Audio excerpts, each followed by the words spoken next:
الحمد لله وكفى وسلام على عباده الذين اصطفى أما بعد فعن معاذ بن جبل رضي الله عنه أن رسول الله صلى الله عليه وسلم أخذ بيده وقال يا معاذ والله إني لأحبك فقال أوصيك يا معاذ لا تدعن في دبر كل صلاة تقول اللهم أعني على ذكرك وشكرك وحسن عبادتك أو كما قال عليه الصلاة والسلام۔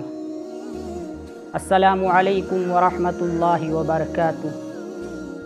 ناظرین اعظام، حضور اکرم صلی اللہ علیہ وسلم نے حضرت معاذ بن جبل رضی اللہ عنہ کو ہر نماز کے بعد ایک دعا پڑھنے کی وصیت فرمائی۔ آپ نے حضرت معاذ سے فرمایا کہ ہر نماز کے بعد اس دعا کو ضرور پڑھنا، کسی بھی نماز کے بعد اس دعا کو نہ چھوڑنا۔ ابو داؤد شریف کی روایت ہے، ان معاذ بن جبل رضی اللہ عنہ ان رسول اللہ صلی اللہ علیہ وسلم اخذ بیدہ وقال یا معاذ۔ حضرت معاذ بن جبل رضی اللہ عنہ سے روایت ہے کہ رسول اللہ صلی اللہ علیہ وسلم نے ان کا ہاتھ پکڑ کر ارشاد فرمایا، واللہ انی لأحبک، اے معاذ خدا کی قسم مجھے تم سے محبت ہے۔